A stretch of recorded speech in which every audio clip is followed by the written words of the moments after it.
Okay, so in the previous two videos we now know how to open up a synthesizer in Logic, and we know how to say open up a preset in Logic so that we can look at all the different sounds that they have.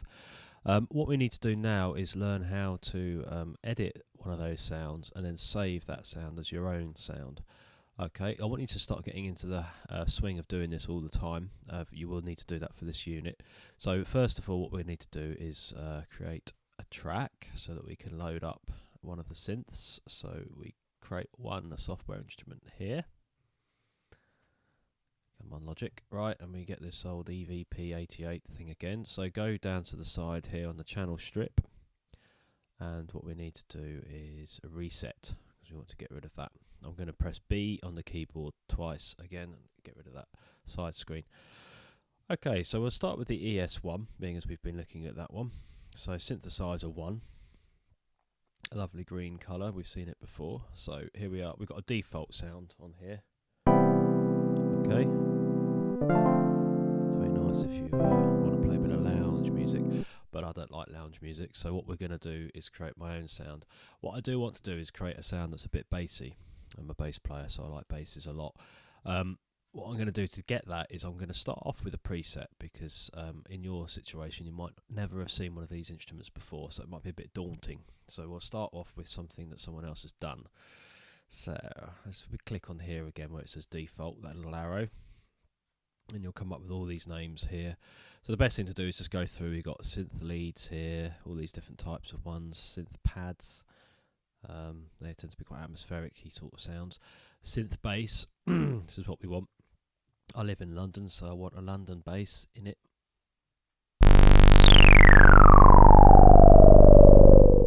Okay, that's what the London bass sounds like. I quite like that, but it's a bit high frequency sort of squelchy thing. It's a bit, to me, a bit unusable.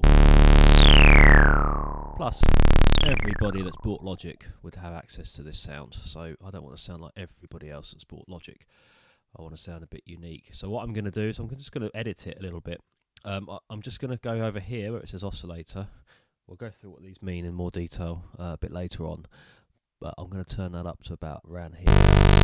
Gives it a bit more welly. I really want to get rid of that high pitch thing, so I'm going to turn this thing called the cutoff down. Still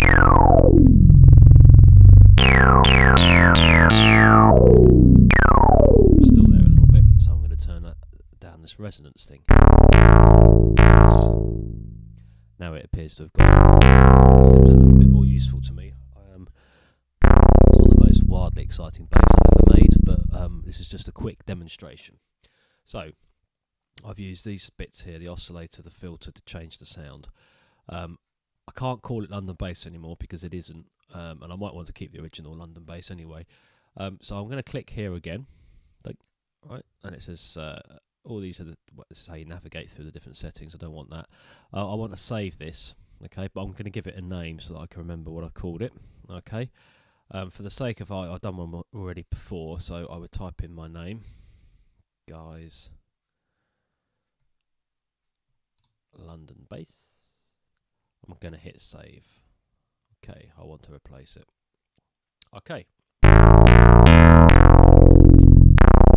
There's my sound, and you have made a sound.